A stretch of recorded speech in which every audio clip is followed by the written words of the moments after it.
पिछली क्लास में अपन ने basic for permutation and combination के बारे में हमने आपको बताया था। बहुत शॉर्ट में बताया था मैंने कि उसको अगर एक बार वहां से स्टार्ट करें जहां पे फर्स्ट क्लास अपन ने फर्स्ट वीडियो कंप्लीट किया था कि when we operate to system simultaneously then we have to multiply. जब हम दो सिस्टम को साइमल्टेनियसली ऑपरेट करते हैं, जैसे सपोज करिए फर्स्ट सिस्टम ऑपरेट होता है एम बेस से और सेकेंड ऑपरेशन कहें सेकेंड सिस्टम ऑपरेट होता है एन बेस से, then both the system simultaneously is completed by m into n base। ये मैंने आपको बताया था। It is fundamental rule of multiplication, right. इसके बाद मैंने बताया था suppose first operation, first task कह सकते हैं, फर्स्ट टास्क को हम m तरीके से कंप्लीट करते हैं और सेकेंड टास्क आपको जो दिया जाता है उसको हम n तरीके से कंप्लीट करते हैं, तो either of the task is completed by m plus n base। It is known by fundamental rule of addition. Here both the task completed by both the tasks simultaneously completed by m into n base। Here either of the task completed by m plus n base। It means in place of and we have to write product and in place of or we have to write plus। Okay, पिछली class में हमने इसको आपको detail बताया था। आज अपन discuss करते हैं परमुटेशंस क्या है। परमुटेशन से फिल इन द ब्लैंक। आप लोग फिल इन द ब्लैंक करते थे। अच्छा बताइए फिल इन द ब्लैंक कैसे करते थे? फिल इन द ब्लैंक में प्लेसेस होते हैं और उस पर हम फिल करते हैं, फिल करने के तरीके पर बात करते हैं। तो परमुटेशन मींस, परमुटेशन को अगर हम कहें तो जो परमुटेशन है इसकी मीनिंग क्या है? परमुटेशन जो वर्ड है इसकी मीनिंग है अरेंजमेंट। जो अरेंजमेंट वर्ड आप यूज करते हैं, अरेंजमेंट वर्ड, उसी को हम परमुटेशन कहते हैं। होता क्या है, कुछ आपके पास क्या होते हैं, कुछ आपके पास होते हैं ऑब्जेक्ट होते हैं और कुछ आपके पास प्लेसेस होते हैं और कुछ प्लेसेस पर हम कुछ ऑब्जेक्ट को, जैसे आपके पास क्या है ऑब्जेक्ट, आपको ऑब्जेक्ट को अरेंज करना है कुछ प्लेसेस पर, कुछ ऑब्जेक्ट को कुछ प्लेसेस पर अरेंज करने के जो तरीके हैं, total number of ways of the arrangement of some object on some places is known by permutation. अच्छा, परमुटेशन क्या है भाई? अरेंजमेंट करना आना चाहिए। ये अरेंजमेंट आप लोगों को आती है। कुछ प्लेसेस पर कुछ ऑब्जेक्ट को अरेंज करने के जो तरीके हैं उसका नाम परमुटेशन है। सपोज करिए कि ऑब्जेक्ट n है, p means permutation, number of ways of arrangement. p n object है आपके पास, p मींस आपको अरेंज करना है, p मींस परमुटेशन, आपको अरेंज करना है। और कितने प्लेसेस पर? r प्लेसेस पर। तो हम कितने तरीके से r प्लेसेस को फिल कर सकते हैं n ऑब्जेक्ट से? इसको मैं एक एग्जांपल से बताता हूं। इतना बढ़िया इंपॉर्टेंट टॉपिक है, बहुत ही सिंपल टॉपिक है। आपके पास कुछ ऑब्जेक्ट है और आपके पास कुछ प्लेसेस हैं, उन प्लेसेस पर आपको उन ऑब्जेक्ट को अरेंज करना है। कैसे करेंगे हम आपको इसको बाय एग्जांपल से बताते हैं। चलिए देखिए बाय एग्जांपल से इस बात को कैसे समझते हैं परमुटेशंस को। अभी तो आपको परमुटेशन ये समझ में आया होगा कि परमुटेशन मींस कुछ हमारे पास ऑब्जेक्ट हैं, कुछ हमारे पास प्लेसेस हैं, कुछ ऑब्जेक्ट को हमें कुछ प्लेसेस पर अरेंज करना है। अब देखिए एग्जाम्पल के तौर पे मैंने आपको कहा कि कुछ आपको डिजिट गिवन्स हैं, कुछ गिवन हम करते हैं डिजिट, गिवन डिजिट है। बाय एग्जाम्पल से इस कॉन्सेप्ट को समझते हैं। 1 2 3 4 5 ये आपको डिजिट गिवन है, ये ऑब्जेक्ट है आपके पास। और आपसे पूछा जाए आप 3 डिजिट के कितने नंबर्स बना सकते हैं? When repetition of digit is not allowed, जबकि आपको डिजिट को रिपीट नहीं करना है। फिर से सुनिए, कितने ऑब्जेक्ट हैं आपके पास? 5 ऑब्जेक्ट हैं। कितनी प्लेसेस पर अरेंज करना? 3 प्लेसेस पर। देखिए 3 प्लेसेस है, ये प्लेस है, सपोज करिए 3 प्लेस है। बहुत सिंपल तरीके से समझिए, 3 प्लेसेस है। अब पहले प्लेस 3 प्लेसेस क्यों है? क्योंकि 3 डिजिट का नंबर बनाना है, ठीक है। तो पहले यूनिट प्लेस को फिल करने के तरीके कितने हैं? इस प्लेस को भरने के तरीके कितने हैं? अरे भाई इस प्लेस को फिल करने के तरीके 5 हैं। क्यों? अरे 5 में से कोई भी नंबर आ जाएगा। तो यूनिट प्लेस को भरने के कितने तरीके हैं? 5। जब आपका यूनिट प्लेस फिल हो जाएगा, अब ये प्लेस आपका फिल हो गया, तो फिर 10th प्लेस को फिल करने के कितने तरीके हैं? जो नंबर यहां आपने फिल किया है वो नंबर तो आप फिल कर नहीं सकते, तो 10th प्लेस को भरने के कितने तरीके होंगे? अब कितने नंबर आपके पास बचे? 4 नंबर रिमेनिंग है, तो 4 तरीके हैं। जब 10th एक नंबर और आपके पास कम हो जाएगा, एक नंबर यहां फिल हो गया, एक नंबर यहां फिल हो गया। अब आपके पास एक प्लेस बचा है और ऑब्जेक्ट कितनी बची है आपकी? क्योंकि ऑब्जेक्ट का रिपीटेशन अलाउ नहीं है। अब आपके पास एक प्लेस बचा है और ऑब्जेक्ट आपके पास 3 है, तो इस प्लेस को फिल करने के तरीके कितने होंगे? 3। अब आप कहोगे प्रोडक्ट क्यों कर दिया आपने? क्योंकि आपको यूनिट प्लेस को भी फिल करना है, आपको 10th प्लेस को भी फिल करना है और आपको 100 प्लेस को भी फिल करना है। मैंने अभी बताया था एंड मींस होता है प्रोडक्ट, एंड मींस प्रोडक्ट। तो ये परमुटेशन हो जाएगा 5 × 4 × 3 हो जाएगा आपका 60। ये आपको समझ में आया क्या होता है? कुछ प्लेसेस पर ऑब्जेक्ट को अरेंज करना है, प्लेसेस पर ऑब्जेक्ट को क्या करना है? अरेंज करना है। कितने तरीके से हम, अच्छा ये आप सिंपल वे में आप जैसे अरेंजमेंट करते हैं अपनी लाइफ में, अगर आप वैसे भी करोगे तो हमें नहीं लगता है कि आपको जो बुक्स के फार्मूले हैं उसको याद करने की जरूरत हो। अभी आप देखिए एक एग्जांपल से और बताऊं क्या होता है परमुटेशन। अच्छा आप ये समझिए कि किसी स्कूल, आप लोग स्कूल में स्टूडेंट स्कूल में जाते हैं ना, क्लास में आप एंटर करते हैं। सपोज करिएगा कि 30 प्लेसेस हैं। कितनी चेयर्स हैं? 30 प्लेसेस हैं। कितने प्लेस लगे हुए हैं? 30 प्लेस लगे हुए हैं। 30 चेयर लगी हुई है ना? कितनी चेयर लगी हुई है? 30 चेयर लगी हुई है। अब 30 चेयर लगी हुई, अब स्टूडेंट क्लास में क्या कर रहा है? एंटर कर रहा है ना? स्टूडेंट क्या कर रहा है? एंटर कर रहा है। अब कितने स्टूडेंट एंटर कर रहे हैं? सपोज करिए 20 या 10 स्टूडेंट एंटर कर रहे हैं, 10 स्टूडेंट आ रहे हैं। तो फर्स्ट चेयर को फिल करने के कितने तरीके होंगे? अच्छा ये समझिए प्लेस, अब फर्स्ट प्लेस को फिल करने के कितने तरीके होंगे? भाई फर्स्ट चेयर है जो, कितनी चेयर है? 25 चेयर मींस ऑब्जेक्ट है। और फिल कितने स्टूडेंटों से करना है? कितने स्टूडेंटों से फिल करना है? पी माने अरेंजमेंट, कितने स्टूडेंटों से करना है? 10 स्टूडेंटों से। तो भाई पहली चेयर को फिल करने के कितने तरीके हैं? अरे पहली चेयर को फिल करने के कितने तरीके हैं? 10 में से कोई स्टूडेंट आके, कोई भी आ जाएगा, 10 में से कोई स्टूडेंट आ जाएगा और इस चेयर पे क्या हो जाएगा? सीटेड हो जाएगा। तो फर्स्ट प्लेस को फिल करने के कितने तरीके होंगे स्टूडेंट्स? डेफिनेटली 25। अब भाई एक चेयर तो फिल हो गई, अब सेकंड नंबर का स्टूडेंट आया, अब उसको एक चेयर तो फिल दिख रही है, तो उसको सेकंड चेयर को फिल करने की कितनी ऑब्जेक्ट बची, कितनी स्टूडेंट बची? अब 9 स्टूडेंट और हैं, तो 9 में से कोई भी स्टूडेंट सेकंड चेयर पे सीटेड हो जाएगा। तो सेकंड प्लेस को मीन सेकंड चेयर को फिल करने के तरीके कितने होंगे? 24। और साहब इसके बाद अब आप देखेंगे जो नेक्स्ट स्टूडेंट आएगा, तो अब सेकंड चेयर भी फिल हो गई, तो नेक्स्ट चेयर को फिल करने के कितने तरीके होंगे? अब आपके पास 2 स्टूडेंट तो सीटेड हो चुके हैं, तो कितने होंगे? अब आप देख रहे हैं डेफिनेटली आपके कितने स्टूडेंट बचे हुए? 2 स्टूडेंट सीटेड हो गए।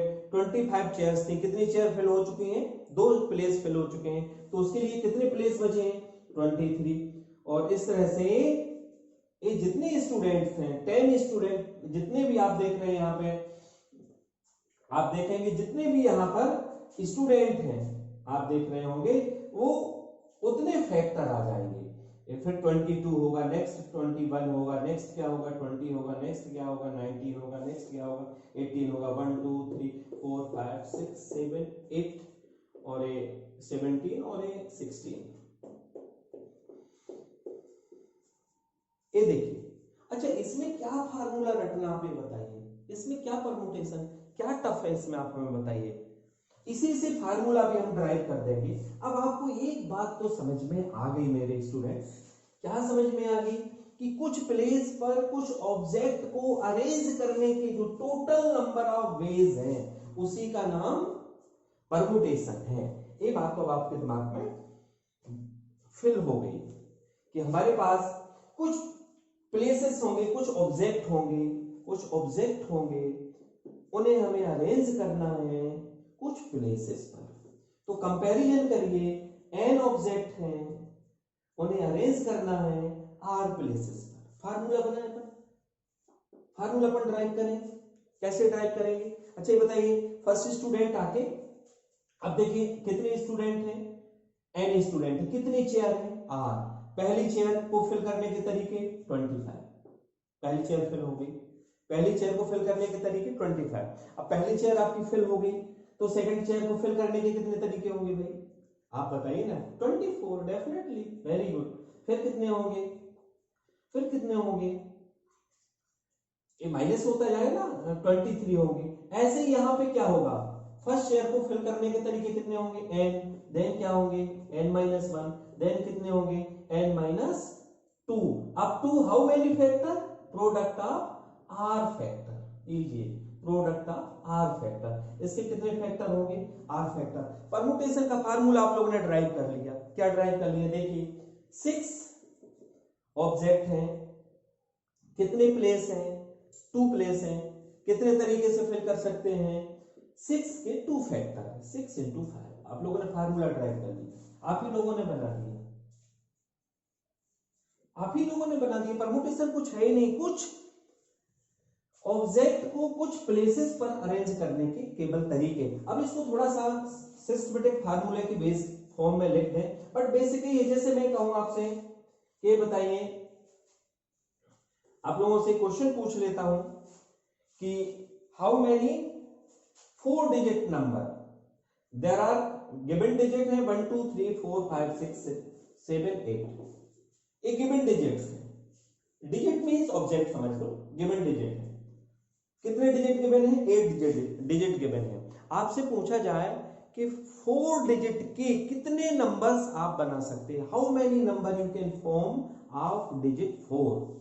तो अवेलेबल डिजिट कितने हैं आपके पास 8, कितने डिजिट का नंबर बनाना है 4 डिजिट का, ये क्या हुई आपकी ऑब्जेक्ट, ये क्या हो गए आपकी प्लेसेस, ठीक है। तो कितने आपने अभी अभी ड्राइव किया है, 8 के कितने फैक्टर लिखना है आपको 4, 8 into 7 into 6 into 5, ये आंसर हो गया, परमुटेशंस हो गए।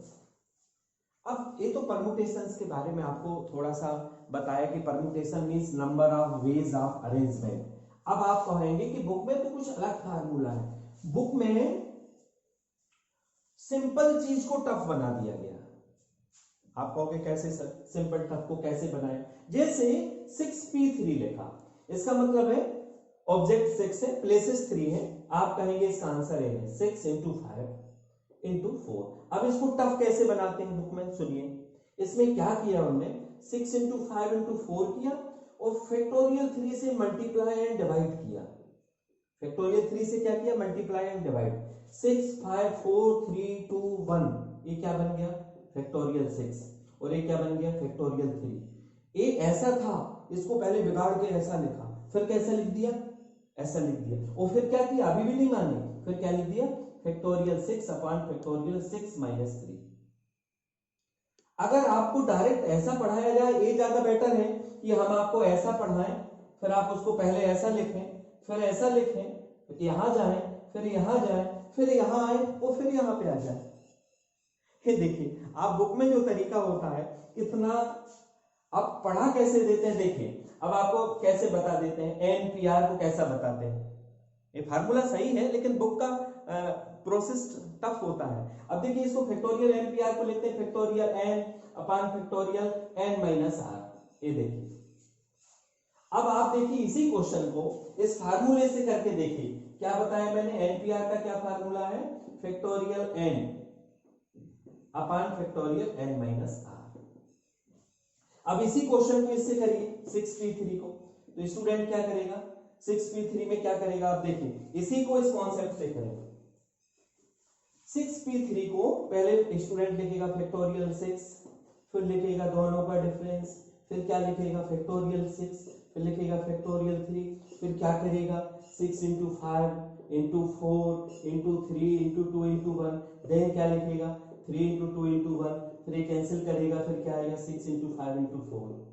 अगर स्टूडेंट को डायरेक्ट ऐसा सिखा दिया जाए, अगर हम आपको डायरेक्ट सिखा देते हैं कि 6p3 का मीनिंग है 6 के 3 factor, product of 3 factor of 6, that is directly we can solve it. तो मैं आप लोगों को ये एक्सप्लेन करना चाह रहा था कि ये फार्मूला यही है, इसी को ड्राइव करता हूं परम्यूटेशंस को। आप देखिए जरा इसको फार्मूले को हम आपको ड्राइव कर देते हैं, तो फार्मूले को ड्राइव कर देते हैं हम, तो एक फार्मूला हम ड्राइव करते हैं, जैसे एनपीआर लिखा है, एनपीआर अभी मैंने आपको बताया, एनपीआर मैंने आप लोगों को बताया, एनपीआर क्या बताया मैंने आपको, factorial product of r factor, product of r factor of n, that is n into n minus 1 into n minus 2 into n minus 3, or what is rth factor, n minus r plus 1. Now n minus 1, n minus 2, n minus 3, n minus r plus 1. Now multiply and divide by factorial r. So this becomes factorial n and this is factorial. We multiply and divide in numerator and denominator by factorial n minus r. So this becomes factorial n upon factorial n minus r. Practically we can explain it. इसको practically ऐसा समझ लीजिए, जैसे 7p3 है, इसमें 7 into 6 into 5. Now we multiply by factorial 4 in numerator and denominator. Then in numerator it became factorial 7 and in denominator it became factorial 4, right? And factorial 4 we can write factorial 7 upon factorial 7 minus 3. But it is the simplest form. It is the simplest form. Factorial NPR equals to product of r factor of n. Okay. Next concept of the permutations. ये तो अभी केवल मैंने अभी बहुत ज्यादा आपको बताया नहीं, अभी मैंने केवल ये बताया आप लोगों को कि परम्यूटेशन क्या है। अब मैं आपको डिटेल बताता हूँ परम्यूटेशंस आप है क्या, अभी तो केवल नहीं बताया है। अब हम स्टार्ट करते हैं परम्यूटेशन। परम्यूटेशंस क्या है, परम्यूटेशंस में समझ गए ways of arrangement, number of ways of arrangement, number of ways of arrangement. अब परम्यूटेशंस को मैं आपको बता दूं, परम्यूटेशंस दो तरह के होते हैं, अच्छे से समझिए। स्टूडेंट को क्वेश्चन मिलता है और वो सॉल्व करने लगता है, स्टूडेंट को क्वेश्चन मिलता है और वो क्या करता है, सॉल्व करने लगता है। परम्यूटेशंस दो तरह के होते हैं, एक होता है लाइन परम्यूटेशन और एक होता है, एक लाइन परम्यूटेशन होता है और दूसरा साइक्लिक परम्यूटेशन होता है। देखिए बहुत आपको बहुत सावधानी पूर्वक सुनना होगा। एक होता है line permutation,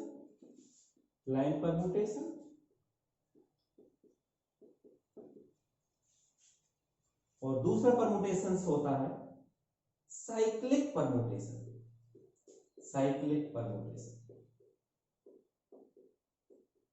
right, line permutation and cyclic permutation.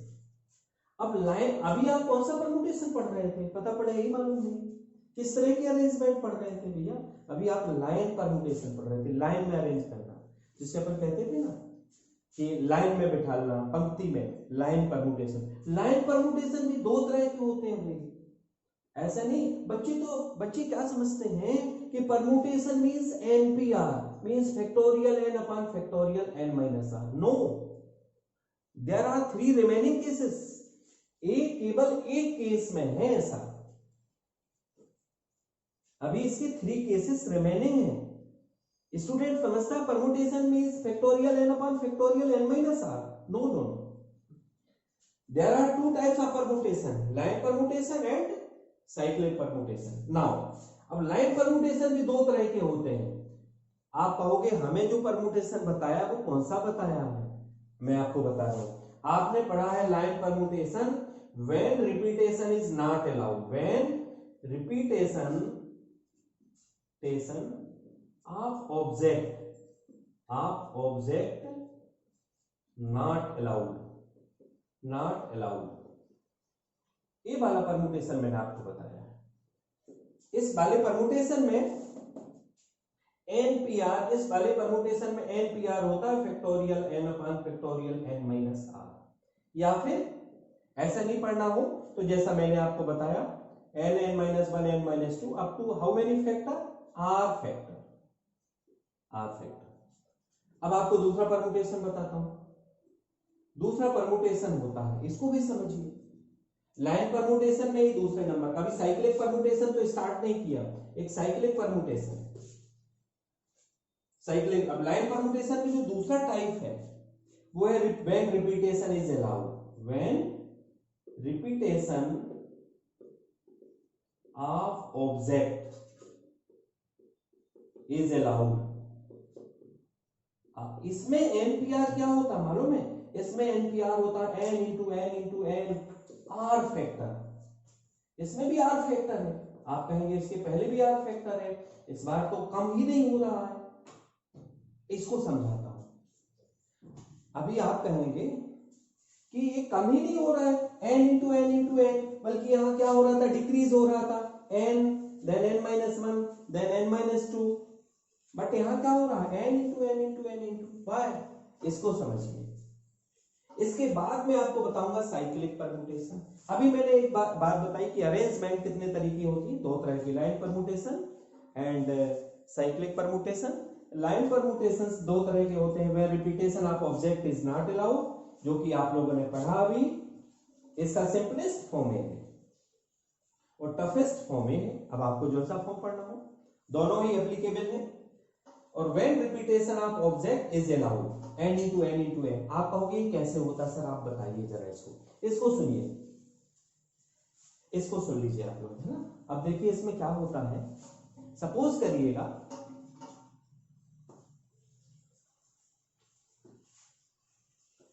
इसको इस ढंग से समझ लीजिए कि आपको गिवन डिजिट्स हैं, गिवन डिजिट सुन लीजिए, आपको गिवन डिजिट्स कौन से हैं, 1 2 3 4 और 5, ये आपके लिए गिवन डिजिट हैं। ओके, अब ये आपके लिए गिवन डिजिट है और आपको ऑब्जेक्ट को गिवन डिजिट्स हैं आपके पास 1 2 3 4 5, राइट। आपको 3 डिजिट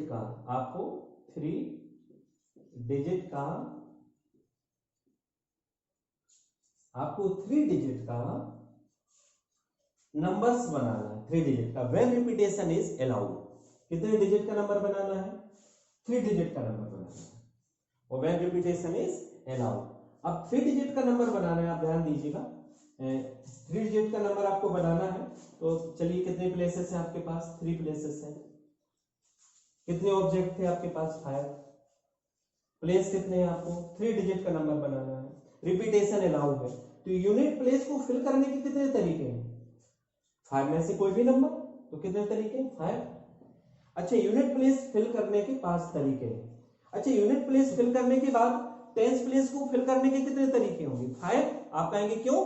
क्योंकि जो नंबर हमने यूनिट प्लेस पर फिल किया है वो नंबर आप टेंस प्लेस में भी फिल कर सकते हैं। तो इस प्लेस को भी फिल करने के तरीके आपके पास 5 हैं। इसके बाद आपके पास 100 प्लेस को भी फिल करने के कितने तरीके होंगे? 5। क्यों? जो ऑब्जेक्ट आपने, जो नंबर आपने यूनिट प्लेस पे फिल किया है या जो डिजिट आपने टेंस प्लेस पे फिल किया है उस डिजिट को आप 100 प्लेस पे भी फिल कर सकते हैं। तो क्या होगा? 5 इंटू 5 इंटू 5, तो क्या हो जाएगा? 5 into 5 into 5 that is 5 power 3। अरे आप लोगों को एक बात आपको बता दें, आप लोग प्रैक्टिकली देखते हैं, एक अगर नहीं आया हो समझ में तो एक तरीके से और हम आपको समझा देते हैं। अच्छा, एक बात बताइए, स्कूल में अवार्ड मिलते हैं, अवार्ड मिलते हैं, सपोज करिए कि अवार्ड में कितने मेडल्स हैं भाई? आपको ये समझिए कि क्रिकेट के टोटल मेडल है, जो टोटल कुछ क्रिकेट के मेडल्स हैं, कुछ फुटबॉल के हैं। अब 3 स्टूडेंट पार्टिसिपेट हुए। अब सपोज करिए 5 मेडल्स हैं आपके पास, 5 मेडल्स हैं टोटल। कुछ क्रिकेट के हैं, कुछ फुटबॉल गेम्स पर डिस्ट्रीब्यूट होना है और कुछ हॉकी पर। अब सपोज करिए ये तो मेडल्स, स्टूडेंट कितने हैं? 2 स्टूडेंट्स हैं, या सपोज करिए 3 स्टूडेंट हैं जिन्होंने पार्टिसिपेट किया है। अब इन्हीं ये जो स्टूडेंट पार्टिसिपेट किया है तो 5 मेडल्स को 3 स्टूडेंट में कितने तरीके से डिस्ट्रीब्यूट करेंगे अगर ये आपसे पूछा जाए? जबकि मेडल्स का रिपीटेशन अलाउ है, जिसको हॉकी में मिला है उसको फुटबॉल में भी मिल सकता है, जिसको फुटबॉल में मिला है उसको क्रिकेट में भी मिल सकता है। तो फर्स्ट मेडल्स को आप कितने तरीके से डिस्ट्रीब्यूट कर सकते हैं? फर्स्ट मेडल को कितने तरीके से डिस्ट्रीब्यूट कर सकते हैं? 3 में से किसी भी एक स्टूडेंट को डिस्ट्रीब्यूट कर दीजिए। फर्स्ट मेडल को डिस्ट्रीब्यूट करने के तरीके 5 होंगे। सेकंड, जो पहला रिपीट हुआ है, जिस स्टूडेंट को फर्स्ट मिला है मेडल्स, उसको सेकंड गेम पर भी मिल सकता है, तो ये 5 हो जाएगा, इंटू 5 होगा, दैट इज 5 पावर 3 हो जाएगा। तो रिपीटेशन इज अलाउ होता है तो NPR होता है, n into n into n, that is n to the power r होता है। और रिपीटेशन ऑफ ऑब्जेक्ट अलाउ नहीं है तो NPR होता है factorial n upon factorial n minus r, that is product of r factor of n। और अभी इसी में केवल लाइन परम्यूटेशन में भी कुछ स्पेशल केसेस हैं, और इसके बाद अभी तो साहब अपन ने साइक्लिक परम्यूटेशन की बात ही नहीं की थी। पिछली बार की वीडियो में हमने कहा था हमारे इंडिया की जो पार्लियामेंट है उसमें जो सीटिंग अरेंजमेंट है वो किस तरह का परम्यूटेशन है, तो वो साइक्लिक परम्यूटेशन है, मैंने क्वेश्चन किया था। और साइक्लिक परम्यूटेशन में भी 2 केसेस होते हैं, साइक्लिक परम्यूटेशन में भी 2 केसेस होते हैं, when clockwise and anticlockwise direction are distinct and clockwise and anticlockwise direction are not distinct. इस बारे में अगर आपको जानना है तो आप next video, that is video number 3 को देखें। और अगर आपको ये बहुत अच्छा वीडियो लग रहा है तो इसको सब्सक्राइब करें चैनल को, और शेयर करें, लाइक करें। Thank you.